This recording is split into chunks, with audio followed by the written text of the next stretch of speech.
welcome to a new episode of Night City Sofa. It's great to have you guys here. Thank you so much for everyone who's subscribed. We appreciate it. It helps us out greatly. I am Jess, or Jessiper, and with me today is the ever lovely Games End. Hello, Games. I'm ever lovely, so. Always lovely.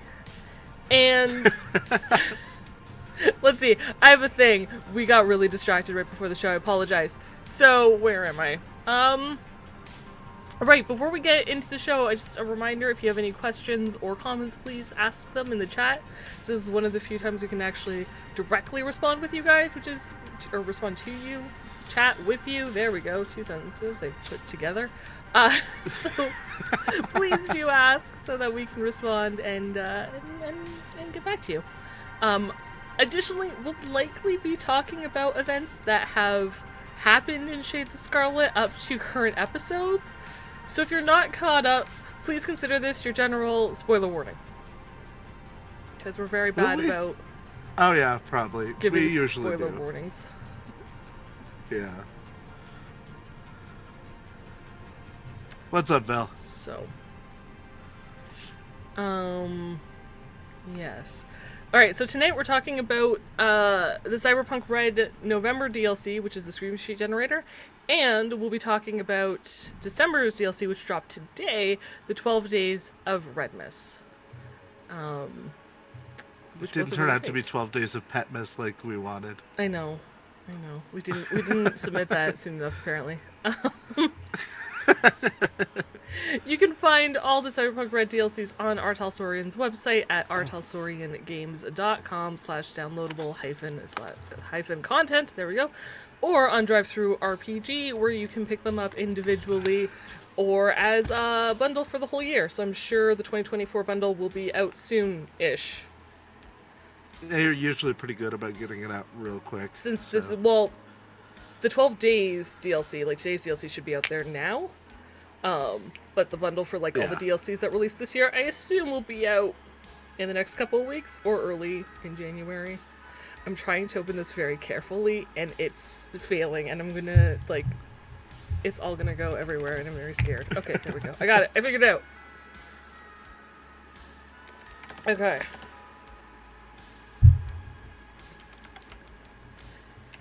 So we're going to start off with the Screamsheet Generator, and you can see the cover up on the screen right now. Creating headlines for your campaign.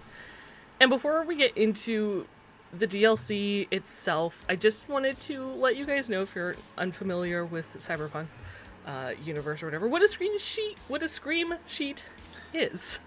So they are... Screen sheet is not the same thing.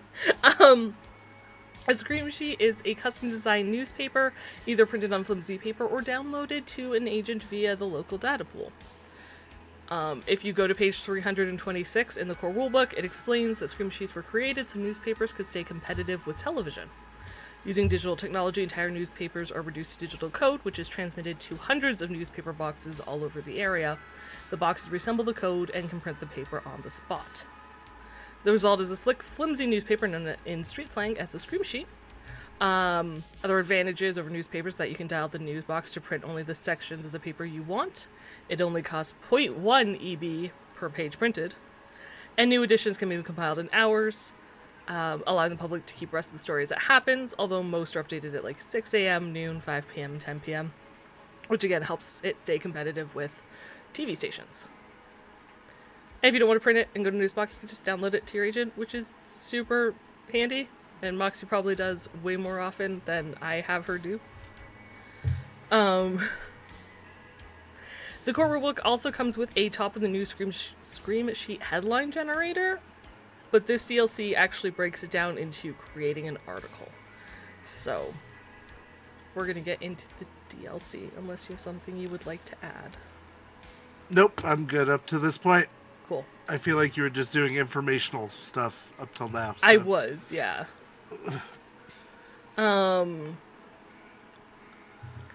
So, this one was written and designed... I'm gonna butcher this last name, and I apologize. Rachel Savicki?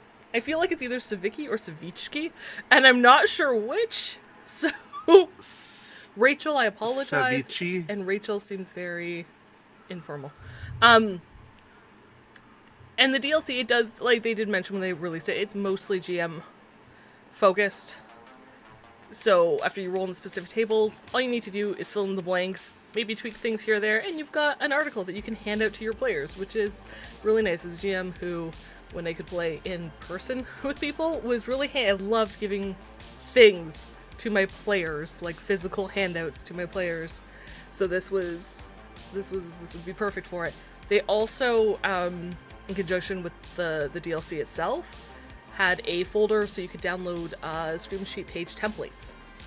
So you can just type everything in the thing with the right heading and then print it out. Well, and this does a really good job of like making the world more immersive by having these to give to your players. And instead of putting the weight on you to like have to put so much work into like doing that to build the world.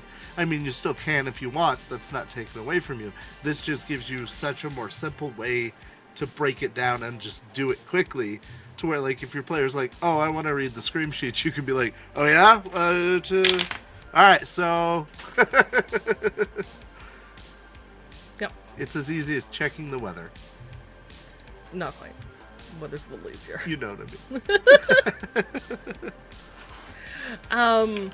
Before we get into the generator itself, I do want to talk about the lore, of course, found in the DLC. And unlike most of the DLCs, I would say, it doesn't have a nice little intro at the start or at the end. It's kind of like scattered throughout the DLC. Yeah. On the side, but to start, I mean, there's a nice list of medias in Night City and their areas of expertise. Starting with Angie Wu 2.0, who focuses on Night City people and history. And you guys may recall Angie Wu, she's the interviewer from the Spinning Your Wheels DLC, where she spoke with Gabriel Yang in Yang Wheels. She was also the one who interviewed Toggle for Toggle's Temple, and was very confused when he started going off on his conspiracy rant. We also have GF Bits, who focuses on cyberware news information. Jackie McGee, who focuses on the corporate beat. J.E. Monroe for public interest news stories. Jericho Hunt, who's anything to earn enough money to eat. And I know we have seen Jericho Hunt before. I cannot, for the life of me, for sure, I recognize it, but I can't be like, oh, from that, yeah. And probably the core rulebook, probably Black, probably a bunch of things, I feel, but I can't pin it down. Right. I like that they wrote the note that they're secretly subversive. Yes. Jump Shot is a freelance combat zone, in quotes, journalist. Kelly Oddmeyer does music and entertainment. I'm going to skip the next one. Lindsay Tabors, education and Night City University. Miller Marcus is a technology reporter. And Ziggy Front Page is an all-around journalist. And then they have two, which I really like, which is Lana Smithy, which is a generic byline, which is the name of whoever wrote it, used by augmented optic writers. So if you just kind of need a generic name, because you're going to put your own out for that specific news company, it's Lana Smithy. And then Thompson is a pseudonym used by journalists who just want to stay anonymous no matter what. Which is neat. I like that they added those. Right? Yeah. Of course, if you stay anonymous, then you don't get the credit for your story. Breaking the story, yeah. Yeah, so that can be... there's pros and cons. If Moxie had maybe used Thompson at the start of things against NewSat, maybe certain things would not have happened. Doubtful. But one Who's can to hope. say? And I like that these names, they're not just like obviously now you have a list of medias throughout Night City and what area they focus on. Yeah. And that's really great for GMs if you're like, oh, I'm writing a news or an entertainment piece. Okay, what media would it be? Oh, this one, right? And I could just pluck a name. But as a player, if you don't have a media on your team and you're looking for someone to expose something, here is a list of medias and what they cover. In. So if Wraith didn't know Moxie and he needed a media for arts and entertainment, I could call up Kelly Oddmeyer. There you go. Yep. and get tickets to the show. And that way, so like even though it's a GM focused DLC, even as a player you can still use it. For sure. So, don't overlook them, they're really good and super handy.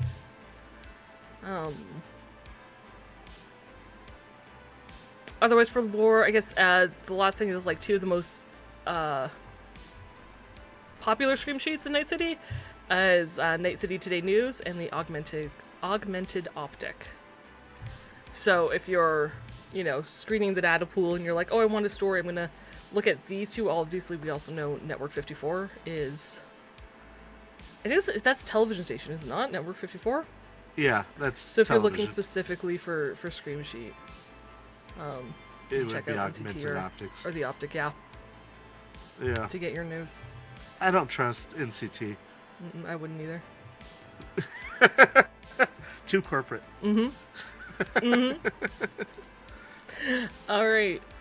That's all I've got for lore. Is there anything you wanted to add? No, I think that the things you mentioned do a pretty good job. Like I miss the fun story at the beginning, but I get why they didn't put it in here. Yeah. This is more like you actually goes over a lot of data in very few sheets because it kind of just focuses more on like, this is what we're doing, these are the steps you need to know, instead of putting in the fluff. But the fluff is fun. Fluff is fun. There's a few quotes in here that are fun, but it's not as heavy as they are in some of them. So yeah, that was all. And that's a good point. I did not mention the quotes, so thank you for bringing that out.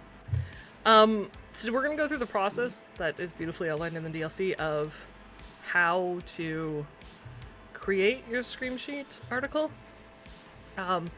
There are tables for you to roll on. However, pick if there's something specific that you're looking for, and the DLC starts with like, you don't necessarily have a degree in journalism, so this is to make your life easier, to make something that should flow together. But they are modular, pieces won't fit, and if you're looking for a specific type of story, then don't roll, pick the thing that's going to work for you. Right. So we're going to go through... Because I'll say, go ahead. Some of my favorite ones are very utilitarian, like, they only work with certain things, We'll talk about it more when we get into it, but there's one of them, the number 6 on the news flash one, is like very aggressive, and depending on what news they're paying attention to, that would not work. So like the picking and choosing makes sense, but I like the random generation aspect of it. Oh, for sure. Yeah. Sorry, and I didn't mean to interrupt. No, I was like, what? I was saying something before. What was it? The last thing I wanted to say is I like in the DLC that it actually shows you how, like, you roll on the tables, and when things don't fit, how they changed it up. So yeah, and that's something that they didn't put a lot of lore in, but they put a lot of good working examples. Yes. And that's kind of the trade-off. Which I appreciate. So, So step 1, it's like 5 simple steps to write an article. Step 1, pick what type of article you want, or roll randomly if you want, but there's a news flash, which is generally your more violent, bigger stories, an entertainment piece, or a help wanted ads, which could be really fun. Once you've decided or ruled which type of article you want to write, you roll in the appropriate tables for that article type, so it's all broken down by those 3. Then you roll your content paragraphs, so you'll get your introduction, your body, your conclusion, and then that's where you'll get a lot of the fill-in-the-blanks, most of the fill-in-the-blanks, that you can put in for whatever works for your campaign and your world and your story. Yep. Step 3 is you pick a headline, and because the headline normally has to do with what happened at the end of the story, in your conclusion paragraph that you roll, it tells you which headlines would best fit this conclusion. So it's like, pick one of these, or just pick this one. This one is the only one. It's probably the best fit, which I really like. Step 4, you fill in the details. Step 5, go over, make sure everything makes sense, and polish it where needed.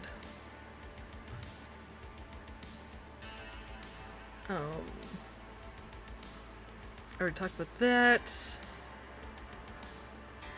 So it's I don't know, it's very straightforward.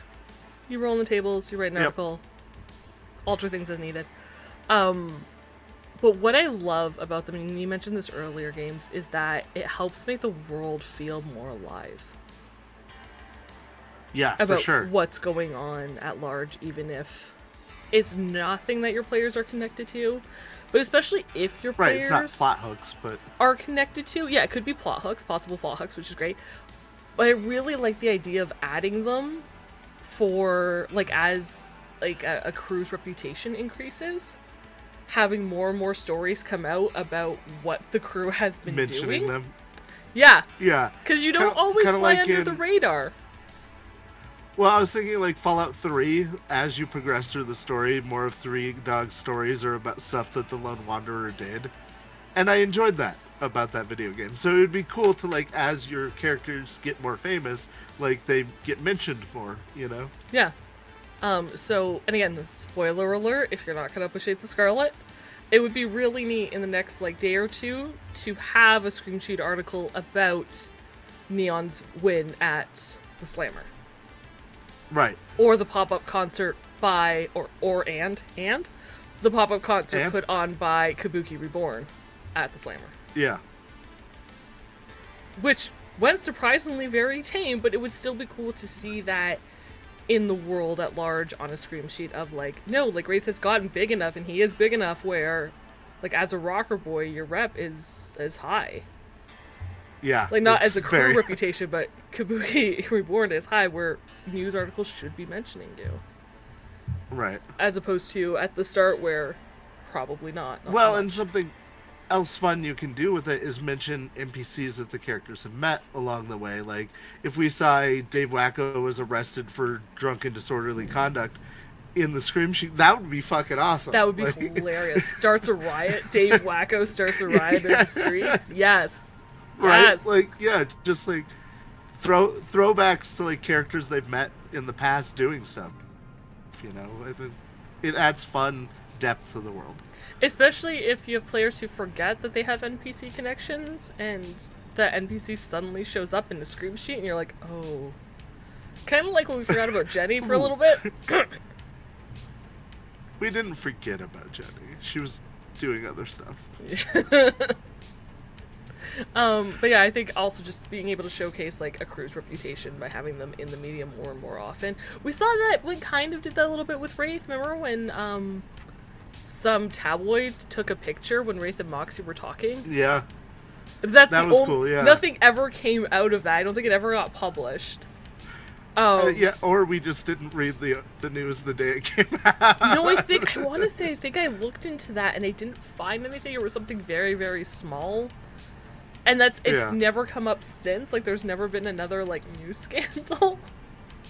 Right. But I think it would be really neat to see more of that. For sure. So, Blank, when you watch this, more scandals. Also, I think this is really great for GMs if you happen to have a media in the crew, because they get to roll randomly for, like, rumors and stuff, but because they are so connected to news outlets, being like, oh, hey, you come across these Screamsheets, there may be something of interest in them.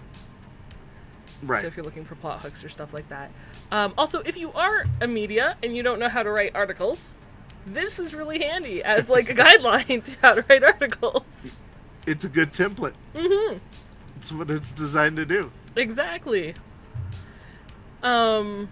So what we're going to do now is, if I could figure out how I did this. Ta-da. Very carefully. We're going to generate some articles for you guys so you can see it in action. Okay. So, Wraith, I'm just actually going to ask you what type of article you would like to write. I'm not going to roll? No. What type of article do you want to write? I would like to write In Neon Lights. So entertainment news article. All right. Yeah.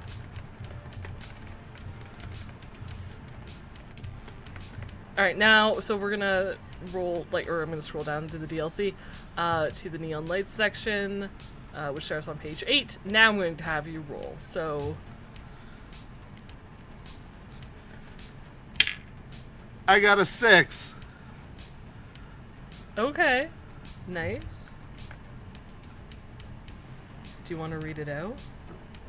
Yeah. Fans got an early look at names. Newest project yesterday when media type of their latest work hit the data pool. Alright, and for the body of the Screamsheet? The body of it is a 2.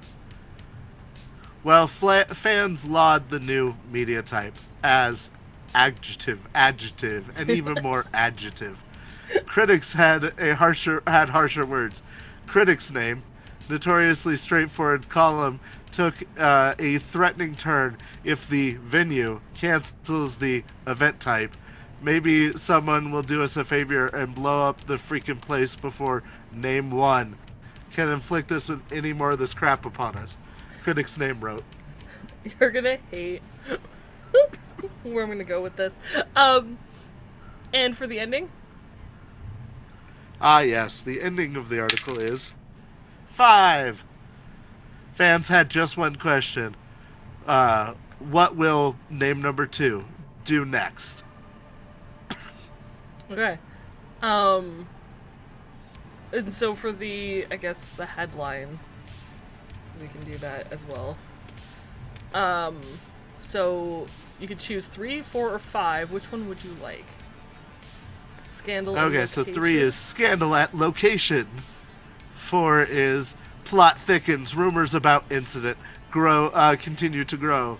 Or 5, which is Name 1 tells all. I don't think 5 works very well for this. No. I think I like scandal at location the best. Okay. Beautiful.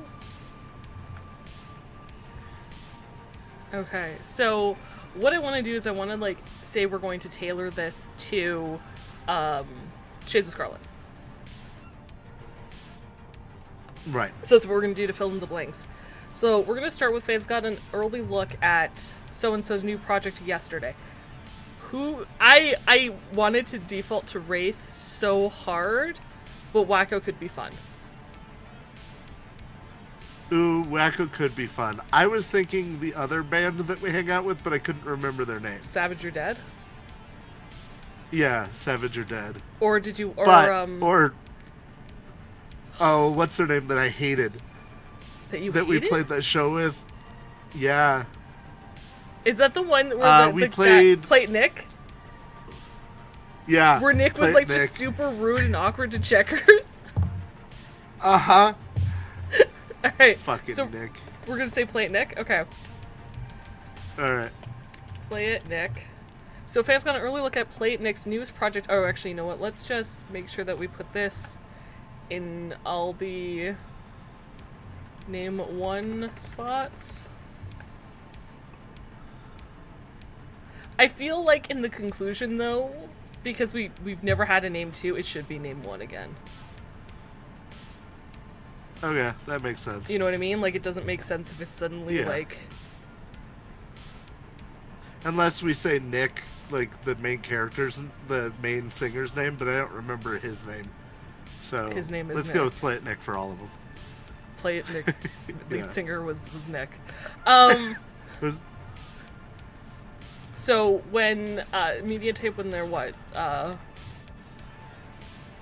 Album? Is it album or song? Let's go song. Okay.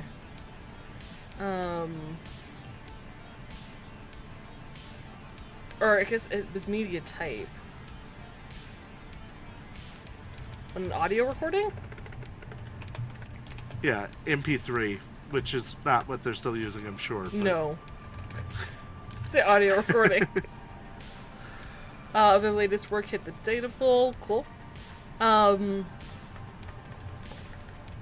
Or audio track, I guess? I don't know. Because this should be the same, right? Yeah. Yeah, so say audio track.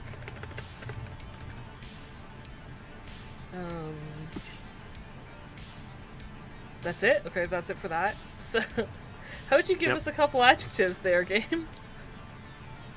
Okay, fans laud the new audio track as innovative. Okay. And? High energy. And even? Addictive. Nice. Critics have had harsher words. What's a critic's name? We don't actually know a critic. I don't. Yeah.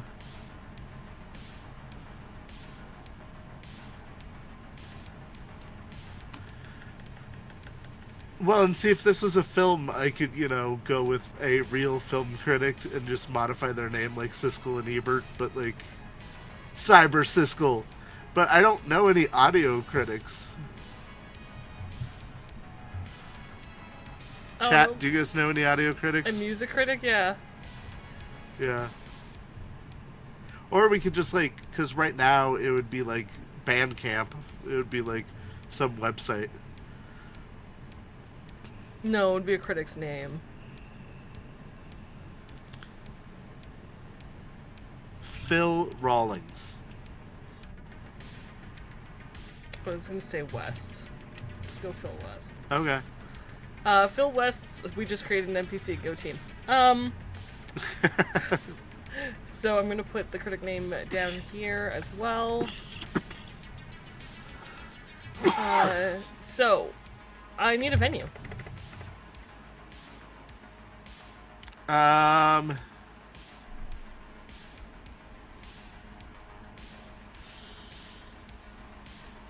Where would this be too soon to say the hovel and say this article released before the events took place in the Nook? Yes. The hovel. Is that what we're doing? Okay. I'm gonna capitalize the. The hovel cancel the concert, right? Is what it would be? If the hovel... Yeah. It should say doesn't, isn't it? It should say doesn't, I think. Yeah. Okay, if the hovel doesn't cancel the concert, maybe someone do us a favor and blow up the freaking place before Platonic can inflict any more of this crap on us. So Scandal too soon. Too soon. No, it's too soon. I know. Where's the... The Scandal in Kabuki. That makes sense, okay. Or the Nook. Let's say Scandal in Kabuki. Okay.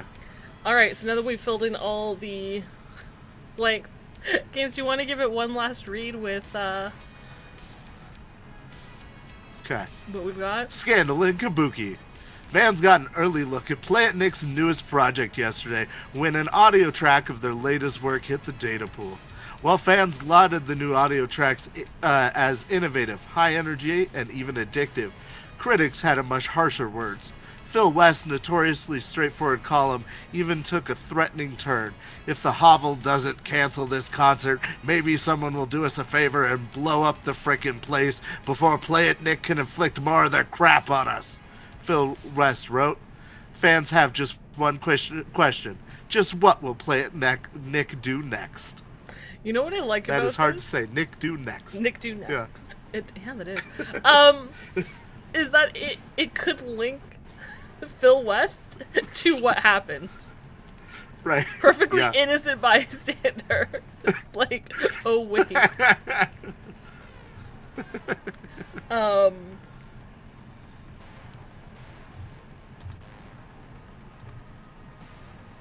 Alright. Which one should we do next? I would like to do at least one more. Which one are you doing? Because I wrote that one. We did it together. Look, I've got a lot going on. Let's do a news flash. I do like the news flashes. Okay. So violence and... I kind of want to do a help wanted. You know what? We'll do one of each. How's that? Okay. So we will eventually have our headline, but that's part 3. So, I guess I have to roll dice, so I don't have things ready. So for our intro of the article, every district has rougher sections, but it seems that location neighborhood has seen more than its share of trouble lately. Last week we brought you news of the battle between Group 1 and Group 2, but it seems that was only the start of the trouble. Bum, bum, bum. So what happened? So then I rolled a 4 and now a 5. This has so many more blanks. Inside sources suggest that Group 1 has quietly been hiring job types since earlier this year, and that they're none too picky about who they hire. While the details remain unknown, we can confirm Group 1 has amassed a collection of item type around one of their location type in location neighborhood. Okay. And then, for the conclusion... Ooh. These are massive, by the way. I know, right? Update. A news report brings news of Name 1's untimely demise. Exact circumstances, I think that should be one word, there we go, of their death have not been disclosed. However, Group 1 has asked anyone who wants to do right by Name 1 to join them tonight at location. Will this be a somber remembrance or a vengeful mob? Check back tomorrow for the latest. And, dang, the headline is... Name 1 found dead. Yeah. So I had a thought, and then I got to the ending, and now I don't know what thought. Let's say, okay, so we did one from the past. Let's do maybe a future article that could be written. Okay. Can I say Blue found dead, or Alright, yeah. Right? Every district has rougher sectors, but it seems that Kabuki, right? Kabuki Watson? Or the Nook Kabuki, would it be? Well, location and the neighborhood, so it would be Kabuki the Nook, but that doesn't make sense. Yeah, so at the Nook, and you know what, I'm going to say in Kabuki Watson. I've seen more than a share of trouble lately. Last week we brought you news of the battle between, I'm going to say Tiger Claw? As Group 1. And yeah. Group 2, Maelstrom? No, it obviously Gojira. We're writing this in for future, right? But it seems that was only the start of the trouble. Inside sources suggest that Tiger Claw, or not really Tiger Claw, but Tiger Claw, has quietly been hiring, mercenaries, right? I was thinking solos, but Solo, sure. mercenaries works. Solo since earlier this year, and that they're not too picky about who they hire. Well, the details remain unknown. Ooh, what about gangers? Gangers. No, I think solos. Solos. No, I think solos makes more sense. Okay. If not like mercenaries, because they don't care who they hire. It's true. Could be like really horrible. Yeah. Tiger Claw has amassed a collection of what? I want to say like chips, but they wouldn't know that. Explosives? Ooh, explosives could be fun, yeah. Explosives? Yeah, let's do explosives. Around one of their... Yeah. What is the arcade now? Abandoned warehouses. I mean, I could say warehouses. Right now it's an abandoned building. No, because they're fixing it up and they're refurbishing it as, like, what was it, an underground casino? Isn't that what they were doing? That's what it used to be. No, it was an arcade. I thought they were just making it a headquarters. No, it was an arcade, but I thought they were turning into a casino and headquarters. Or a bar and headquarters. You have more information than I do. No, I just remember more because I take notes. I have notes. I do. In 2 sentences. Sir, who's Mike in your contact list again?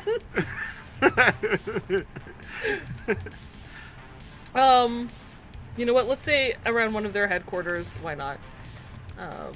Location neighborhood is the Nook. You know what? I'm just gonna say the Nook Kabuki. Yep. For this one.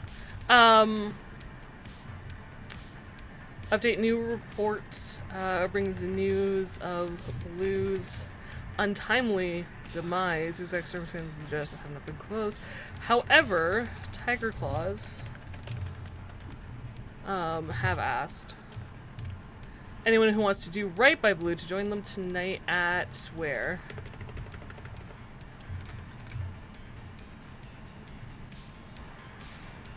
The old arcade?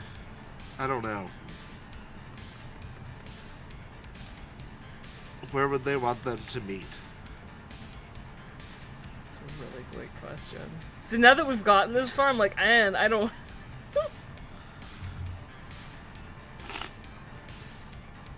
Oh, wasn't there a park up the street? Sure, there is now. What's the name of the park? Where we had the standoff? With Cass and Cammy. Oh, about whether or not... That wasn't at the park, but there was a park, yes. We'll call it Meadow Park. Sure. There we go. Okay, so Blue found dead. That sounds so weird.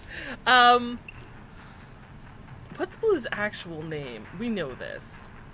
It's Ai. It's the Japanese word for blue, which is two U.S. vowels put together is the sound.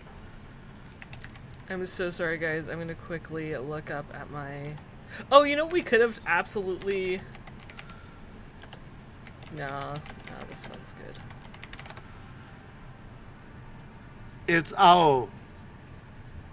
Yeah, but he also had a last name. Yeah, which I don't remember. How do I not have...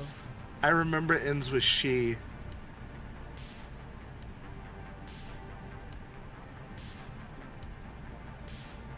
Huh. I was gonna say we could do Ishiki Takahashi, but I think that was Mia's brother. Who's already dead? Who's already dead.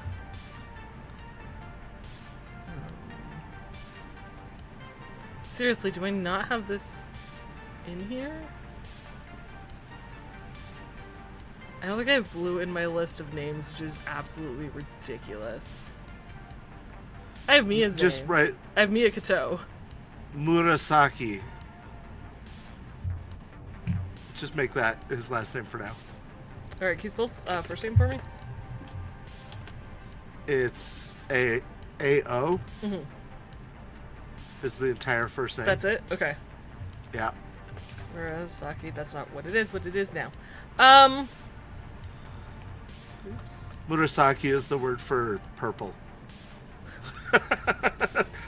So his name's Blue Purple. Blue Purple. Cool. Alright. So Ao Murasaki found dead. Every district has rougher sections, but seems that the Nook in Kabuki Watson has seen more than its share of trouble lately. Last week we brought you news of the battle between Tiger Claw and Gojira, but it seems that this was only the start of the trouble. Inside sources suggest that Tiger Claw has quietly been hiring solos since earlier this year, and that they're none too picky about who they hire. While the details remain unknown, we can confirm Tiger Claw has amassed a collection of explosives around one of their headquarters in the Nook. I feel like that should be... Just the Nook. This should be have, and this is, yeah, this should just be the Nook. There we go. Update. A new report... I keep wanting to say news, and that's not what it is. A new report brings news. Ooh. Of... You know what? I'm gonna say Mr... Oh no. This would say of... Ao Murasaki's... untimely demise. Exact circumstances of their death have not been disclosed. However, Tiger Claws have asked anyone who wants to do right, I'm going to say it by Mr. Murasaki here, to join them tonight at Meadow Park. Will this be a somber remembrance or a vengeful mob? Check back tomorrow for the latest. Ooh, who wrote this one? Great Is this our friend that wrote this one? Our friend? Yeah. No. And it's about gang violence? I mean... It could be. It could be. Okay, so... Let's see. Would that be Jackie McGee's beat, you think? I would think, based wouldn't it on be Angie Wu? I could see that, yeah. You know what? It's Thompson. If Thompson wrote it. Thompson wrote it, yeah. They want to remain anonymous. They don't want to incur wrath from either side. Right. Alright, so the last one is Help Wanted. Well, and see how, like, each of these have been, like, super quick, and we're able to generate several stories super fast. Yeah. Alright, Help Wanted 3, which is, are you known for your nerve? Does your stare alone make, Dumas rethink that being born? Can you stop the weak in their tracks, just by flexing your muscles? This is amazing so far. 5 requirements: good fashion sense, good manners, and a working knowledge of area of expertise. Okay. And 1. Think that's you? Come prove it. Fair warning. If you screw up, you're on your own. We only back winners. I feel like the body isn't right. Yeah, it doesn't match everything else. So do you want to roll again, or do you want to pick one?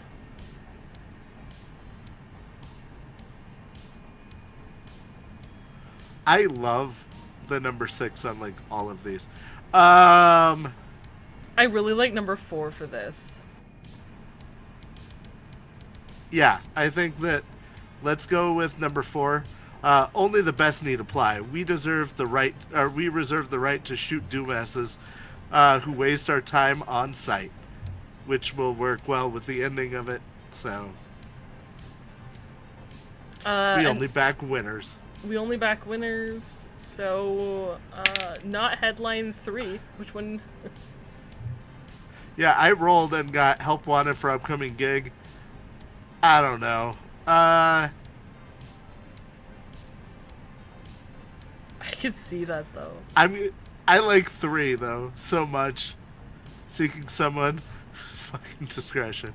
Number 4. Let's go with number 4. Number 4. Yeah. Okay.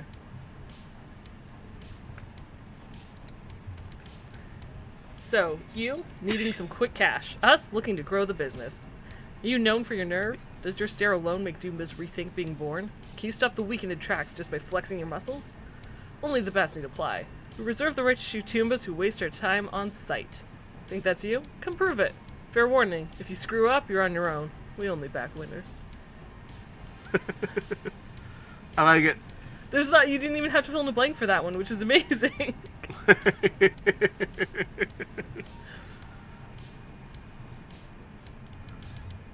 I would be terrified to go to those tryouts. I mean, honestly, Moxie probably could. She's got a pretty good death stare. Wraith would show up, but he would not succeed. He would get shot. Not killed. He would get shot. Yeah. Non-fatally wounded. Yeah. Within minutes of showing up. Yeah. But that was time. Quick and painless. Hey guys, I'm Ray. Have you heard I've got a new album coming out? Yeah. I know that's what we're here for. I'll get to that in just a minute. We wrote 3 articles in what? A little over 10 minutes? Sure. Yeah. I feel like, and it's a solid news day. Yeah.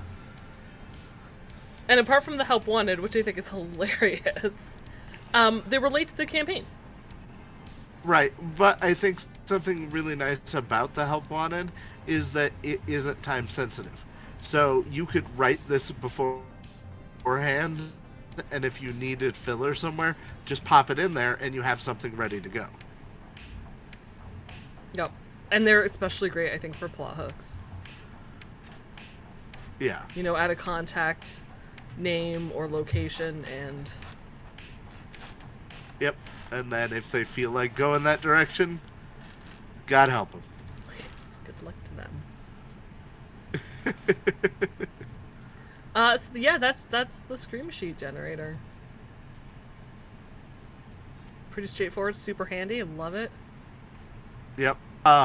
The blank Screamsheets work really well with it. The templates. Like, I think that it's all nice looking and clean. And I like that they tell you what font they use and, like... the point, like, the size of Which is awesome. Yes. So look all authentic and stuff. Yeah, so when this first came out, I was giving it a hard time because as a player, it's not something that's very useful to me, blah, blah, blah, blah, blah. But, like, I have a lot of respect for this, you know? I think it does a lot to round out a world. I think especially if you're a media, you could use this. Huge. It's like, even if you're doing hustles or something and use this to write a quick news article on a thing. Yeah, just research somebody who died and, like, fill their name in for the thing. Yeah.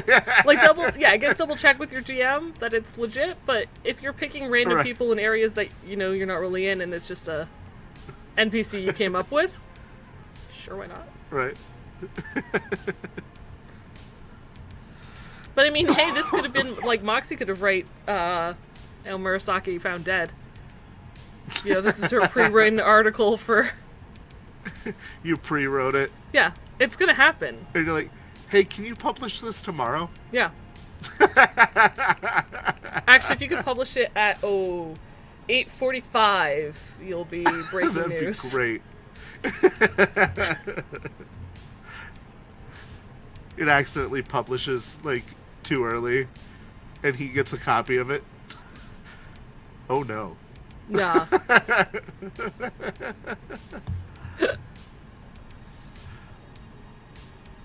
That would be intimidating. Yeah, I think so. I feel like I feel like Blue would be like, oh, silly little, you know, media. And then the door breaks down, though. That would be fun. Yeah, for sure. So yeah, that's the Screamsheet Generator. That's November's DLC. Yep. Absolutely Quick fantastic for GMs. Great if you're a media. Yeah. Check it out. If you're not a GM, we're checking out because there's good stuff in there. Like we said, the names of the different medias that you can contact. There's fun quotes in there, and you know, it's just good to stay current on the DLCs. Yeah. And if you, as a player, you know, like doing extra things for your game, I tend to do that. Write extra little bits. Your GM's got a lot on their plate. If you wrote like a scream sheet about your crew's latest mission and just handed it to them and like, hey, you don't have to use this, but if you want to, I put together an article, they might. Right. Yeah. For sure. Alright, are we ready to move on to the 12 Days of REDmas?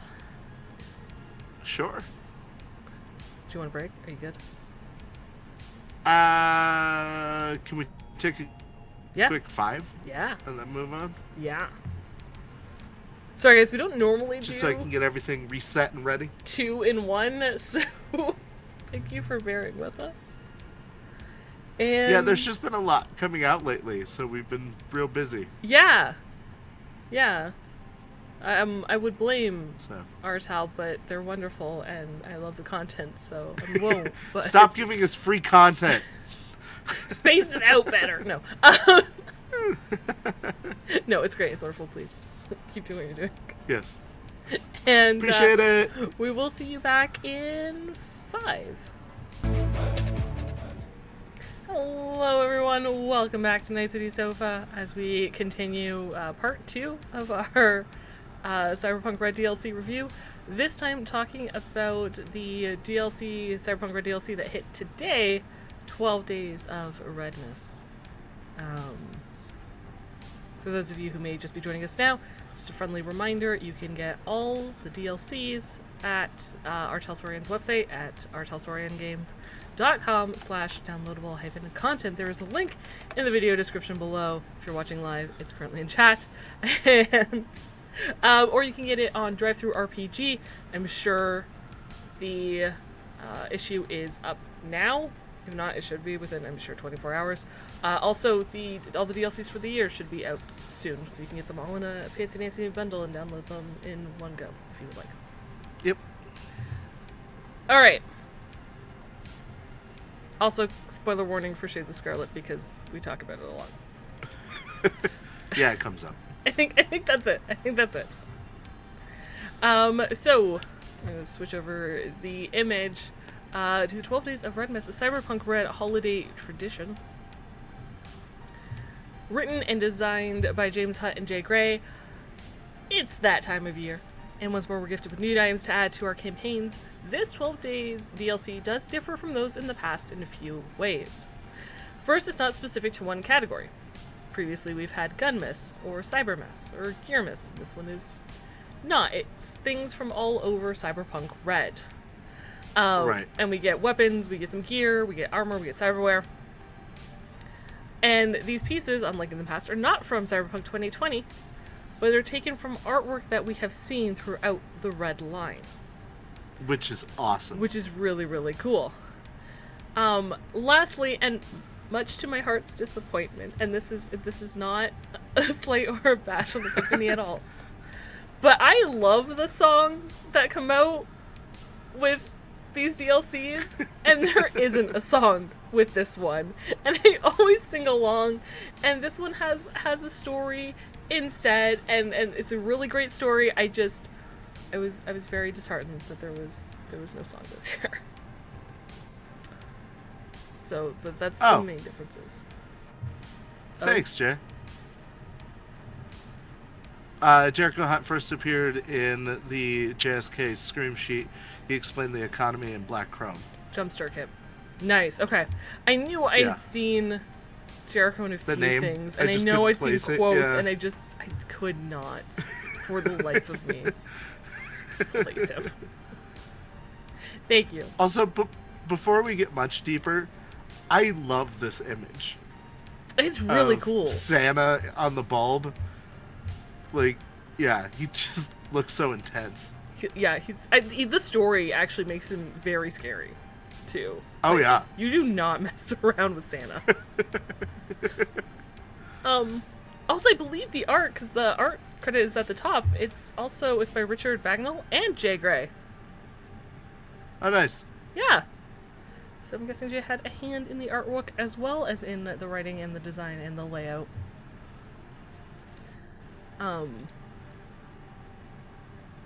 I suppose the first quote by Wheelie in the lore section at the start could be to "I saw Mommy kissing Santa Claus," because I saw Krampus flatlined by Santa's pile while riding through the combat zone last night.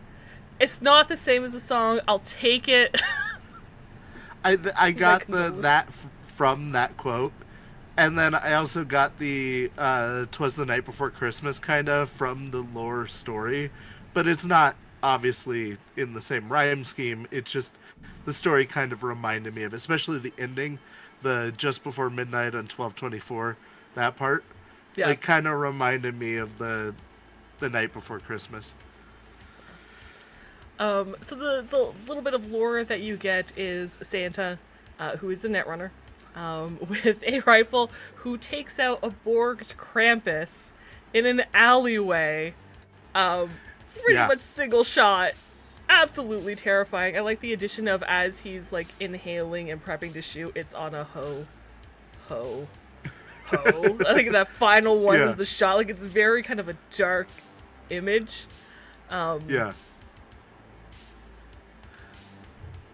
He's got the Diego Motors range trike with a tech upgraded combat plow, which you can find that bike in Black Chrome. So that does exist. You can ride the same kind of sleigh as Santa if you want. Well, and like part of the thing that gave me the Night Before Christmas vibes is like each bullet ran a jolly 50 EB. Like that, like just like the text, the way it's written, you know. Oh, for sure. I like even when he checks his list, he checks it twice, marking off that he knows the board. Like, there's a lot of nods that I absolutely adore with the story. And then, of course, so after it takes out the Borg, it does talk about how Short Circuit heard a voice call out Merry Christmas. To all, no matter the creed, information and people deserve to be free. And then the schematics were released in the at Short Circuit. I believe, because we get a couple instances of there being speakers taped to walls in this story, and I'm guessing that's the mini mag speaker. Yeah, I could see that. God, was that Black Chrome? I'm trying to remember what it's from. I think it's Chrome 2. Chrome Plus? Yeah.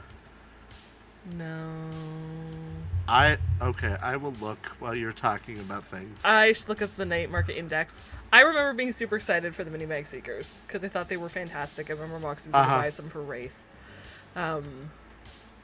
There's so many random things over the years that I've been like, oh, I need this.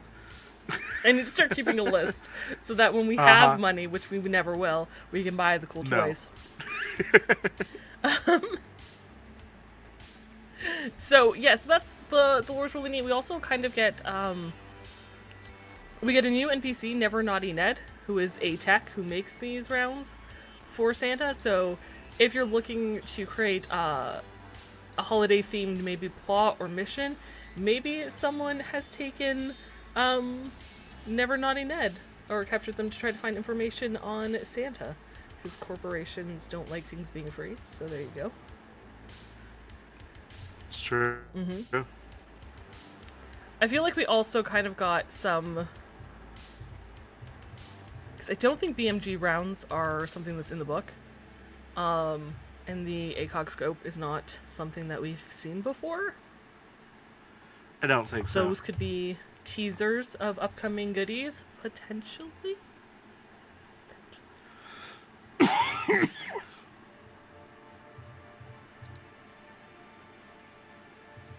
I'm trying to like vamp for. Sorry, I was trying to look for the speaker. The speaker, yeah. And I can't find it. Before going on to the, you know what? Let me see if I can. It is not in. I'm comfortable saying it's not in Black Chrome. It's Gearmas. It is. It's the 12 Days of Gearmas. Yeah. Okay. Which I might add, the 12 Days of Cyberpunk. That picture of Santa is very reminiscent of this one. Mm. There. Okay, so we're gonna go through the gear, I believe, in order. Yep. So first we have, and by the way, this is really cool because in all the other ones that come from 2020, they've always had like blueprint schematics, and I like that they kind of kept that for this one, even though it came from images in red. Yeah. So this is the Centurion Essentials Thermal Dagger, which you may recognize the image from the core rulebook back on page 177, but it's also the cover of the Red Chrome Cargo Screamsheet. Yep. It's 1,000 eddies, plus 10 eddies if you want your name engraved onto it, so you can burn it into your victim. Which, obviously. I always think of like the bat symbol from the movie where it's like engraved, like burned onto their skin. Oh, okay. That's what I picture, just, you know, with your name instead. It's an excellent quality medium melee weapon that can be concealed, which is Chef's Kiss. Anyone or anything hit by the thermal dagger is now strongly on fire, which is more than your Incendiary Runners, which is normally mild for 2 points of damage. Now it's 4 points of damage per turn. And I like that it says anyone or anything, because Moxie, who does on occasion use melee weapons, she always has 2 concealed knives on her at any given point. Even if I don't damage them, if it doesn't go through to them, I still hit their armor, which means I believe their armor is taking 4 points of burn damage, and it should reduce the SP by 4 each turn, unless they put it out. It does say anything. Yeah. So even if it doesn't get through to them, I feel like their armor would be on fire. If not, it's stronger for them to be on fire and does 2d6 instead of 1d6, which is really, really nice. The only thing that hurts for me is that price point, because I understand why it's at that price point. I just don't ever have an extra 1,000 to spend anywhere. I know that feeling. And I think it would go well with my mono katana, but Ooh, mono katana and thermal dagger? Yeah. Yeah. I can see it. I don't ever want to be in close enough combat range, though, to be using a dagger. That is not going to end well for me. I am always in close enough combat range. Next up, we have the Cyberdude Smart Glove, which are fingerless gloves that come with the subdermal grip attachment, and they have 2 additional option slots for cyber arm, cyber limb options. And they cannot be concealed, if I remember right. Correct. Yeah, the gloves cannot be concealed. And I think that it's really cool that, like, non-finger-based cyberware options stored in the gloves or in the meat of the gloves are inaccessible, blah, blah, blah, blah, blah. But finger-based ones are accessible, so if you have, like, a finger tool or something like that, you still have access to it. So I think that's nice. Though Jess and I were having an argument on whether or not this is compatible with something else, and what I just said out loud there kind of says that it is not compatible. So. We'll discuss that more later. But they are only 750 EB, and I think for the options, it's kind of cool. It's kind of worth it, you know? Yeah. Good gear. Before we move on from it, I want to point out fingerless glove, where you can still use your fingers, it's very similar to the Pursuit Security Bouncer, which is the fingerless glove with the EMP, the microwaver in the palm that I have, and the stun baton. So I can still use my cyber fingers, my Dylanar cyber fingers with my one-shot special, my microphone, which I constantly forget exists in my thumb. Moxie's thumb. So that's not something that's new. I like that we have that again, that's there. But I really like in this DLC, they've done it with a few pieces where you have options for cyberware without affecting your humanity. Yeah. And I love that. I need that so bad. Right. Yeah. Someone who started real low. It's super handy. It's also made by Wizard Technologies, which I think we've seen before with the Cyberdecks in I'm positive we have. I closed the thing with all the DLC in it, so it would be hard for me to research right now, but I believe you're right. The upload. They make 1 or 2 of the Cyberdecks. I could be wrong. Yeah. Also, the image is from 12 Days of REDmas. By the way. I apologize that I've been coughing so much. You're good. Alright. Next, we have the high-density bulletproof shield, which you can find this image in the core rulebook on page 85.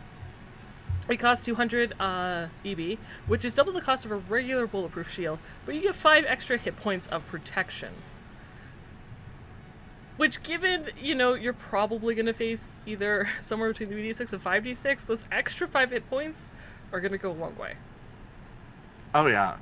Yeah, because you and I were kind of talking about it, and, like, why not just get 2 of the 10 hit point shields? But, like, no, if something's going to do, like, 12 damage, I'd rather have the 15 hit point shield than 2 10-point shields. Yeah. I think... and it's funny because we've only ever used bulletproof shields once in the campaign, and I think I was the only one who used it. Yeah, I think we've all carried them at one time or another, but we never used them. I had one for a long time and never used it. Wasn't there one that sat in the car, like the trunk of the car, for like years? It was in the back window. Yes, yes, I remember that. Yes. Yeah. It cannot, by the way, I believe this one, and I didn't write it in my fancy notes, so I'm just going to quickly double check, but I believe it cannot pop up with Cyberpunk, correct? Yeah. Which is sad, but I get it. It's more reinforced and everything, so you can't really make it collapsible. And I do love the imagery of this picture where it's just kind of like bouncing off. Yeah. So yeah. Next up, we have the light Metal Gear, 1000 EB, very expensive. Basically, it is badass armor. There's a cost to it for sure, because it gives you an SP of 16, but it gives you an armor penalty of a -3 to reflex, dex, and move. but it kind of makes you into like a private tank, like a BB mech, but at the cost of, your dexterity, reflex, and move. So you don't move around a lot, but you can definitely take some shots. Well, and I like that it's like, so your Metal Gear, your standard Metal Gear, which is in the core rulebook. By the way, this image is found on the core rulebook on page 322. It's an SP of 18, but the armor penalty is -4. Yeah. And if you tech upgrade your light Metal Gear, you can get that SP to 17 and still only be like at a -3. Right. Which can horrible. Make a huge difference. Yeah. Yeah. And I mean, if you're going to be the guy holding the door, like making sure everybody gets out, this would be a great thing to have. Yeah, like if you're not going to move, if you're just like suppress a fire or hold the line. Yeah, if you've got something that's got the distance, this is solid. For sure. That's not the character I play. I need to be able to be mobile. Yeah. Okay. Next, did I do this in the wrong order? I did these in the wrong order, or I missed an image. I apologize. You know who could probably benefit from the light Metal Gear? Checkers. I was thinking Checkers or Deeps, somebody who's doing things that necessarily don't require a lot of movement to what they're doing. But I could see Checkers taking that movement and reflex penalty as being a big problem. Deeps would be less so, like if he's jacked in. Leave his meat in a light Metal Gear while he's like in an architecture. Well, and because his move is a 7, right, a -3 penalty, it puts him at Checkers he would level. Still have this. Yeah, he would still have the movement of Checkers. Yeah, he'd still be fine. And he wouldn't really need like the reflex or the dex too bad, because he has a reflex score processor. He can still dodge bullets because that's not dependent on your actual reflex score. So yeah, it'd be good. Not for that he would need to very badly. Hmm? In light Metal Gear, he wouldn't have to dodge bullets as often. Yeah, that's the thing. Is like he can still dodge, and if it misses, chances are it's probably not going to get through his armor. So, Deeps becomes our tank. All right, there we go. Do you want to talk about Nat's long-barreled pistol? Sure, I can if you'd like. I will. I really want to talk about the Pursuit Security ETAC Rapid Responder. I'm sorry. Okay. I will say, though, that I'm sure this image is from somewhere else. I could not, for the life of me, find it. I know it exists in Black Chrome Plus on page 9 as a description for Nomad Leathers. I'm sure it's from somewhere else. Could not. I am too, and for the life of me, I don't know where it's from. I looked like everywhere, and that's the only place I can find it. Oh my goodness. So I like that. So okay, Nat's long barrel pistol is 500 EB. I like that this says like it leans into the lore, and it said that Santa didn't liberate it. Instead, this is obtained as a gift from a nomad who did him a favor. Yes. Like I like that. Like even its description like leans back into the lore. But yeah, it just says it's a long barrel take on a classic handgun. Excellent quality, very heavy pistol that fires using a new range table category from the rusted chrome. And so it's got its own range categories rather than just being the heavy pistol ones. And really the sweet spot for it is about 13 to 25 yards. Because once you get much more than that 25 yards, it's like 7 to 25. Steep. Yeah, it goes. Actually, it's from 0 to 25 is ideal. Like really. Yeah, 7 to 12 is the lowest, which is 13. The 0 to 6 is 14. 7 to 12 is 13, and then 13 to 25 is 14. None of those are that high. But then as soon as you hit 26, it goes up to 20, and just gets more ridiculous from there.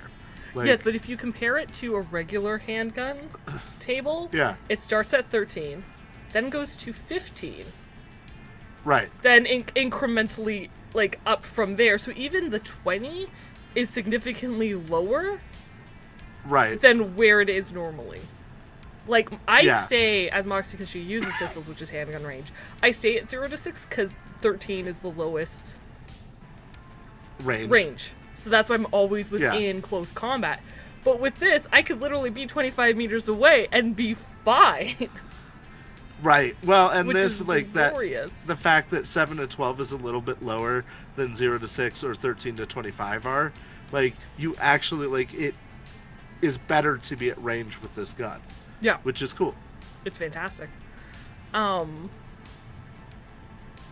Also, just a quick note, it's excellent quality too, so you get the +1 with your attacks. But it says the range table was borrowed from notes on Rusted Chrome. I believe Rusted Chrome is the Nomad sourcebook that's in current development. That's coming out. Right. Yeah. I think this is kind of a nod to things that they're working on. Yeah. Which is neat. It's kind of like a teaser preview of not just a weapon, but a range table, which is delightful. Right. Always excited to see things like that. Mm-hmm. All right. The Pursuit Security ETAC Rapid Responder with top-mounted stun bayonet.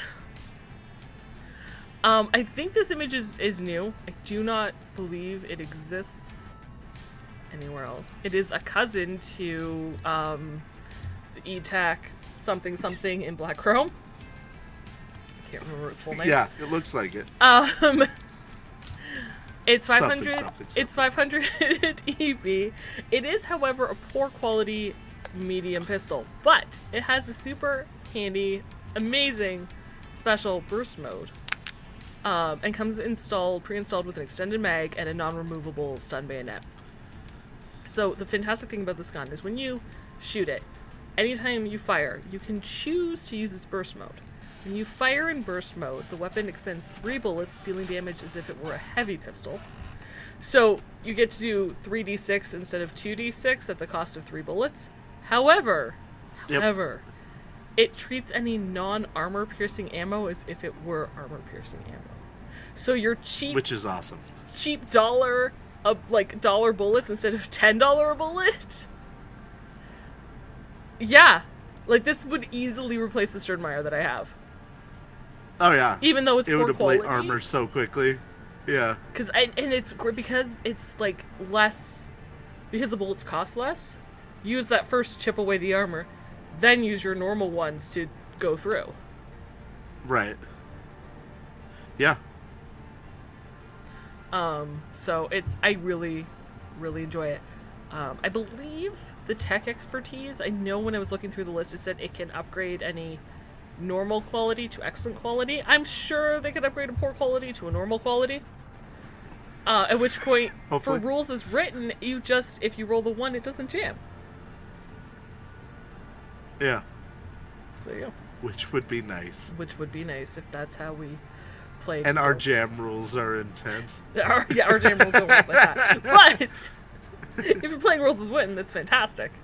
So right. I really like this gun for a poor quality, like 500 EB gun. I think it's worth buying if you use pistols.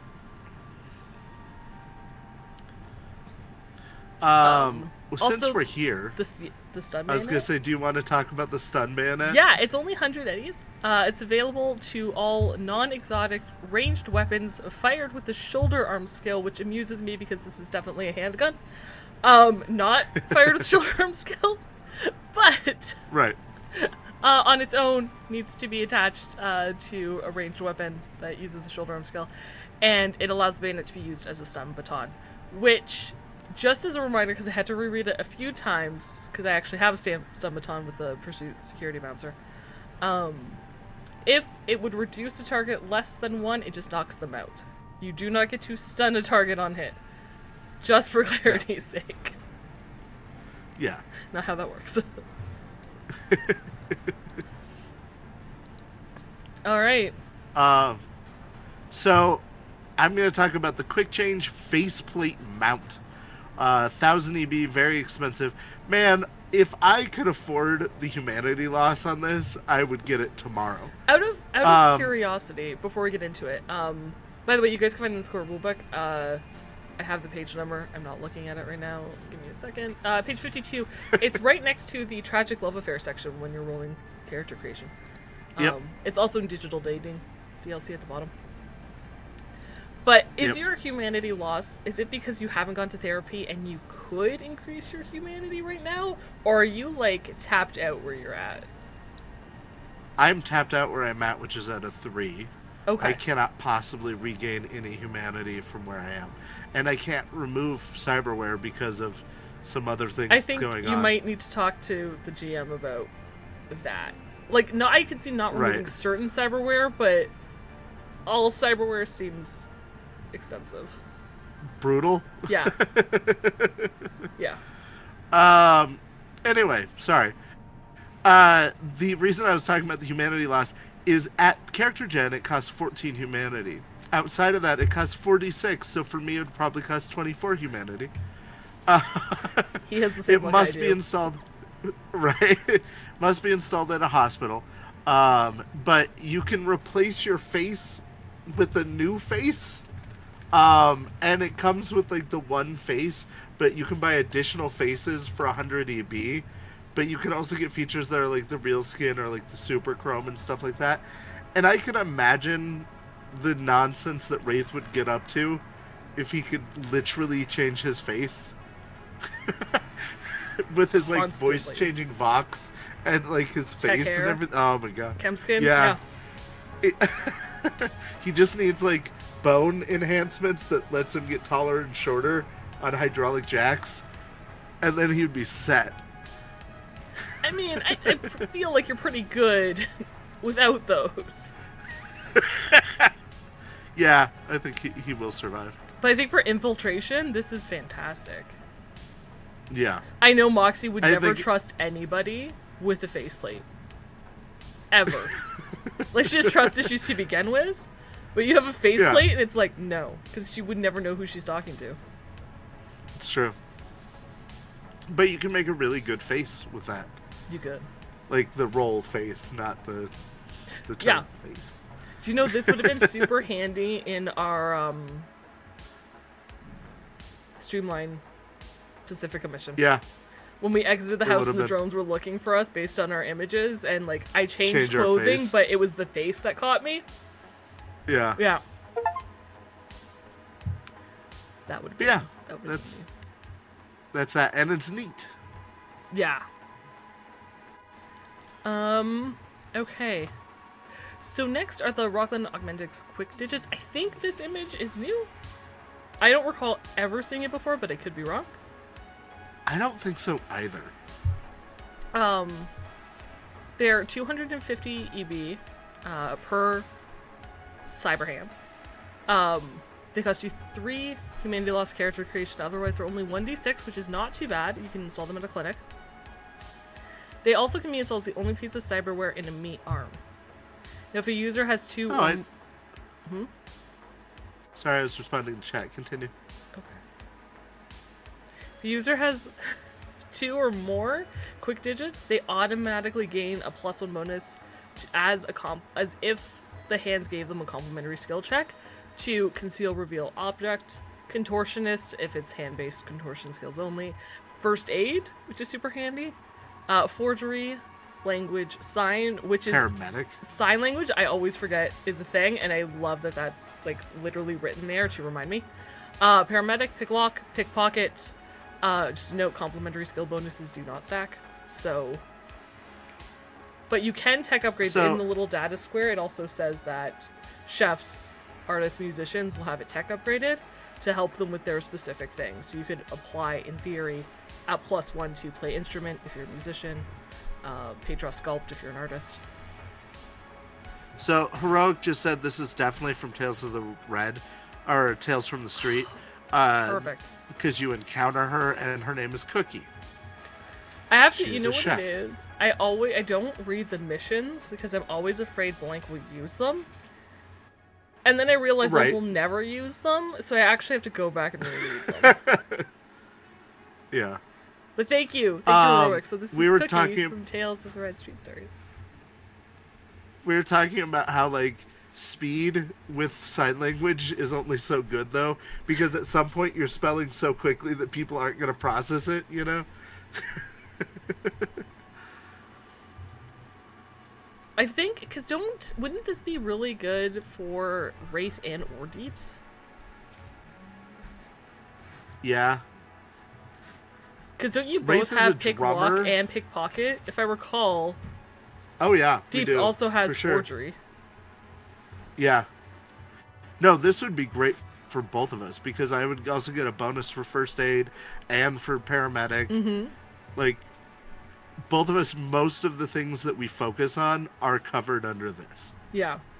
We need quick fingers. Quick fingers. You just need the humanity to... Well, and it's only like 1d6 per hand. You might actually be able to handle that. It's true. It's 12 max. I won't. 12 max. So you could handle it. You'd have to go to therapy right after.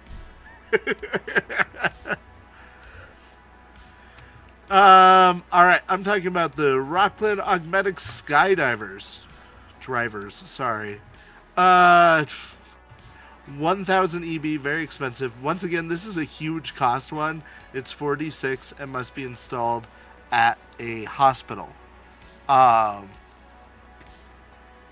So the big things with these is that you have to get them installed together. Like, you have to do both legs at the same time. Where was I? Each leg has 2 option slots for the cyber leg or cyber limb options. Each one comes pre-installed with the jump boost that doesn't cost any humanity loss or take up one of the slots. The jump boost cannot be removed. Blah, blah, blah, blah, blah. But it makes, in brawling and martial arts attacks against cover, they can use their legs for damaging attacks increased to 3d6, which is awesome because kicks don't do any damage in the regular rules. Like, there's been so many times I want to do it, and Blake is like, all right, roll like you get half a d6 damage on it, and I'm like, I hate you so much. It's not that bad, but you know what I mean. It's like, you don't do... It would be your brawling your body. Yeah. It would be your body You don't damage. do, like, very much damage with it. But, like, 3d6 is some intense damage. An additional 3d6. However, only to cover, not to a person. Yeah. Yeah, but I think that would still come in huge handy.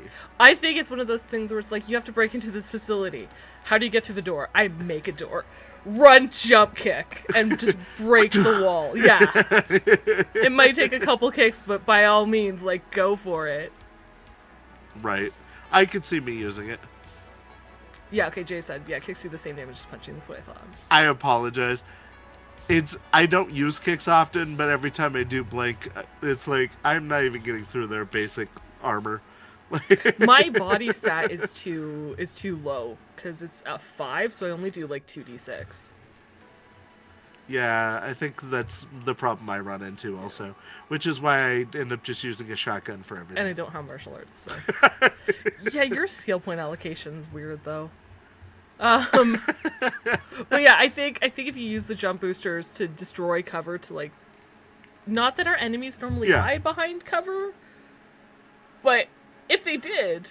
I still see that this would be as super really helpful. Cool. Like, you know that shield, that extra bulletproof warehouse? shield? That's not going to help you. If someone's coming at you with skydrivers, it's just not. No, yeah. No. But hey, 5 extra points of shielding before it hits you, it's not bad. It's still gonna get, like, annihilated, but it's not bad. Yeah, for sure. Also, just note, this image is from the core rulebook on page 80. It's right next to the derived stats. Oh, okay. Mm-hmm. I like that they took a lot of the images from the core rulebook. Right. I love the section in the DLC that shows all of these images. So I'm like, oh yeah, I remember seeing that. Like, it was just a fun moment in there.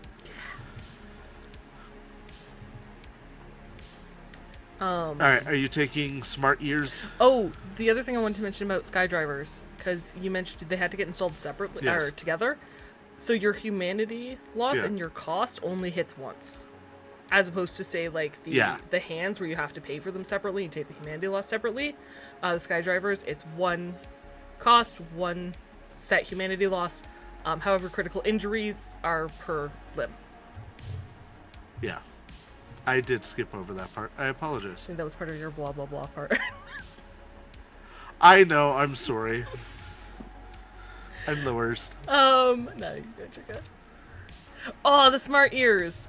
Yes, I would love to talk. I thought you'd be excited about this I one. want these. So again, I need like $2,000 just for the 2 items I want from this DLC, and I don't have it. So this image is found in the core rulebook on page 257, where it talks about the aftermath of the Fourth Corporate War. They are 1,000 EB. They come with a non-removable radio scanner music player that's pre-installed, but 2 additional option slots for cyber audio options. So when they're worn, the smarters give you access to the benefits of those options, which is super handy because it means, against like the smart glove, you don't need to take the humanity loss to get those options. Cyberware with less cost. Yeah. So legit, I'm thinking like a bug detector because I don't have that. Although I'm wondering, because some of them require because it acts as the cyber audio suite, right? The ears, I assume? Yeah. Yeah. I assume they count as that. Because it says you can, for cyber audio options, so I assume, yeah. Yeah. Installing or uninstalling takes 1 hour. So if you know what you're going into ahead of time, you can switch out the audio suite option that you're going to need. Right. Which is fantastic. So if you're doing interrogation and you'd rather have your voice stress analyzer there, or an audio recorder, or, bug detector, or what have you, you can switch it out ahead of time, or you can have multiple sets of smart ears and bring them with you. Which is the beauty of that. The mission dictates. You can only wear 1 set at a time, which makes sense. Hold on, I gotta change my ears. Yes! Dude, Moxie would do that all the time. All the time. Also, you have like a carry-on suitcase that's just full of ears. No, it like opens up, and on the top part are the smart ears, and on the bottom are the micro cutie. My Hello Cutie the tabby. What is it? My Hyperburst. That's it. Yeah. The Hyperburst pistols. Because those come in colors too. In the site data score, by the way, there is a Puma Squad branded line from Raven Micro Cybernetics for the smart ears that are especially popular, which I really liked that as an addition. Yeah. So you can look like your favorite Puma Squad member. Yep. All right. Oh, sorry, what's next? I was on a different... Next is the Cyber Spine, which you can find on page 25 of the core rulebook.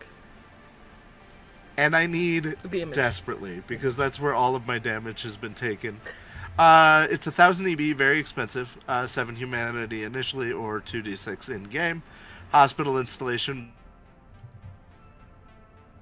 which makes sense. You wouldn't want a mall installation of a new spine. Basically, it gives you a hardened spine, so it's not affected by EMP.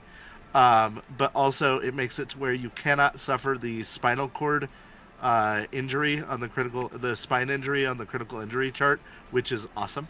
It also has 3. It requires 3 option slots to install. But it's really neat. The problem with it that Jess and I were talking about is that, where was it? The spine counts as an orifice for the purpose of mounting a cyber snake. That's just weird. And the user can choose where in the spine it pops out from. And that is horrifying to me. If you want to creep your players out, a cyber snake that pops out of someone's back, right. Go for it. I also like the fact that you get a +1 bonus to contortion checks. Yes. So you can have like a cat spine to where you can like twist yourself all weird. Yep. Mm-hmm. While things are popping out. Yeah. That'd be creepy. I know. And honestly, But cool without that line, like, I'm like, oh, that's really neat. It's very expensive for something that doesn't come up all that often, but it's really neat. And then I read that line, and I'm like, I don't know, man. You don't have to add a cyber snake. I do, Jess. You would. Do. You would, yes. That is true. And because we didn't get the 12 days of Petmas like we were hoping for. It's always next year. Dear Santa, please bring me 2 cyber pets.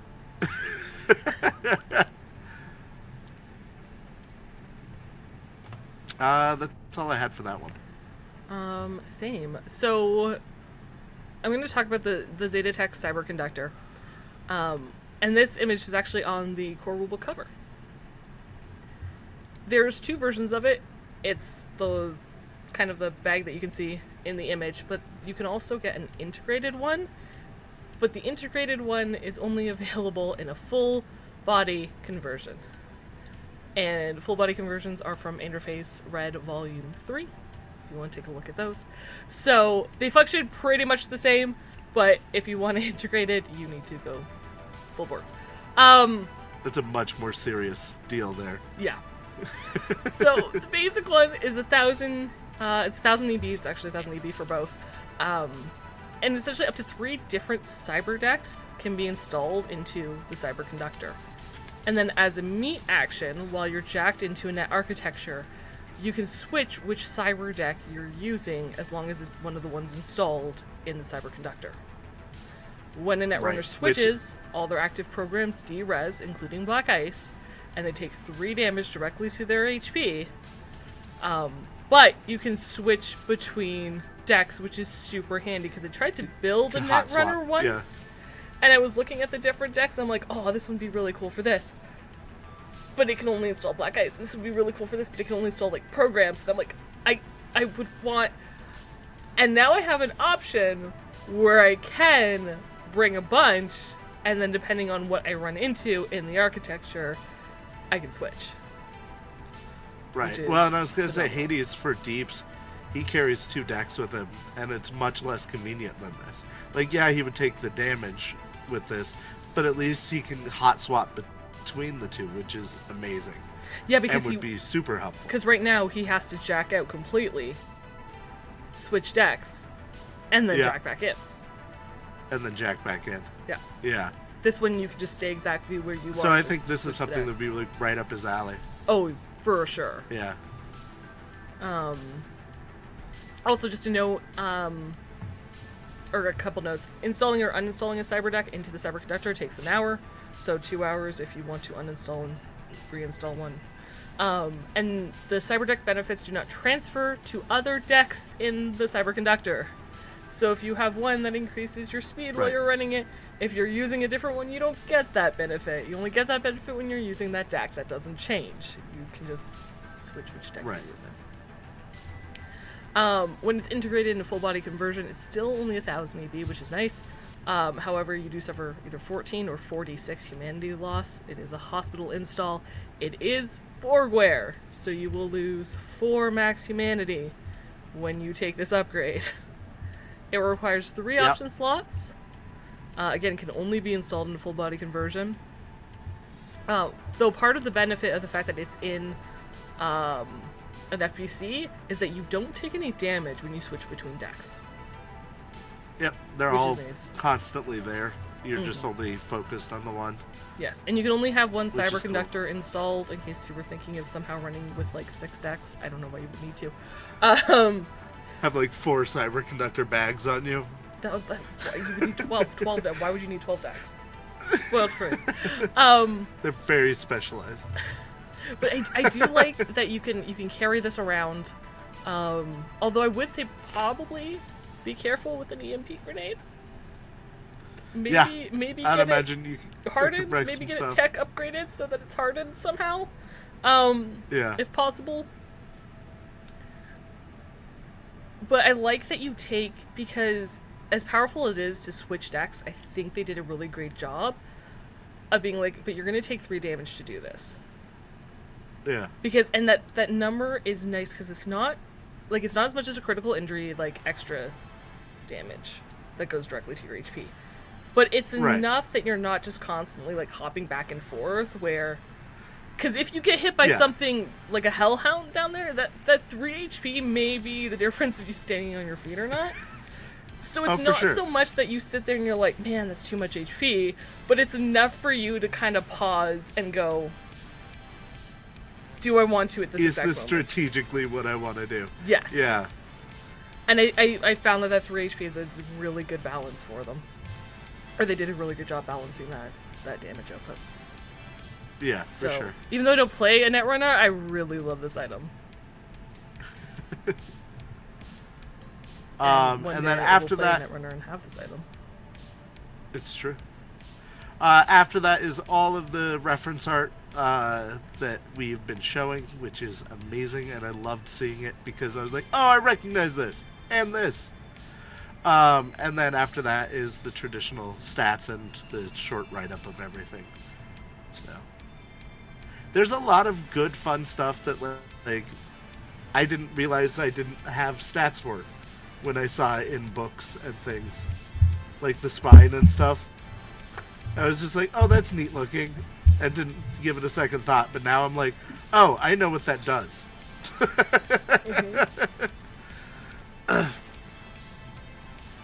Yeah. So, yeah. It's different from bringing in the 2020 stuff, but I do like that they looked at the images that they had and like, hey, we never actually explained what this piece is.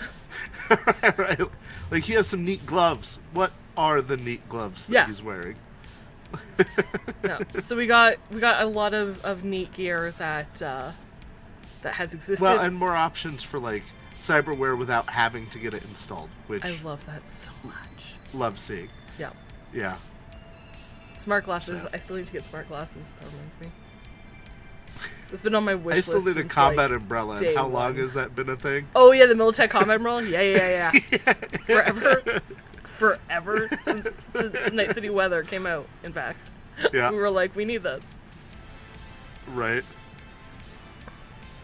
Oh, I'm sure. One day. Smart glasses are so worth having. One day I'll have smart glasses. But yeah, I think that pretty much covers the 2 DLCs. Absolutely does. So thank you all for joining us today. Thank you for your comments. Let us know what you thought about this segment. Sure. Any future things you might like to see. If you're watching this on YouTube, you can leave a comment on YouTube or on one of our many social media platforms, Discord as well. So Facebook, Blue Sky, mostly Blue Sky, or Discord. Discord's really good. Yep. Night City Sofa will return in 2025. This was the last one of the year. Thank you guys for doing for coming and hanging out with me at least monthly. It's kind of been like bi-monthly of late. But at least monthly throughout the year, it means a lot. I absolutely love this segment and reviewing these DLCs. I always enjoyed being here. So, thank you for having me, Jess. Always, buddy. Always. Yeah, we're grateful for you guys. We hope that you have fun generating scream sheets for your characters. And yeah. If you do, tag me. If you post them anywhere, please tag me. I would love to read them. Also, in 2025, we may change dates of when Night City Sofa will air. I will keep you up to date on that. It may be on Sundays instead of Thursdays. Possibly. Possibly a new time. I'm still figuring out scheduling. So, I will let you know.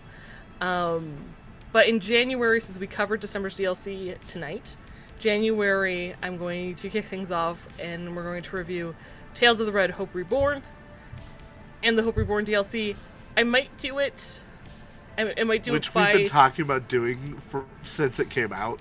I know. We're like, we're going to do Hope Reborn, and then we're like, oh, but we got so much going on right now. But this DLC came out, and this came out, and then this came out, which is fantastic. And I want to dedicate a lot of time to Hope Reborn because there's so much there to unpack, and it's beautifully done. So it might be January, it might be weekly, it might be 2, and it might break it up because there's also not just the mission book, which is fantastic, but then there's also the DLC Hope Reborn Plus that came out to supplement that, which we're going to talk about as well. So January, January will be Tales of the Red Hope Reborn in some iteration. Yep. It will be spoiler heavy, so if you're a player and your GM plans on running it, probably avoid it. Yeah. You can stop we by don't for want the to first lose bit, viewers and stuff. because we'll talk about the lore story, which is really, really good.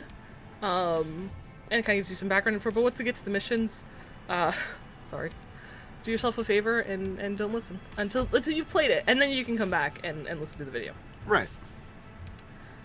And I think that's it for me. So until next year, stay frosty, chooms.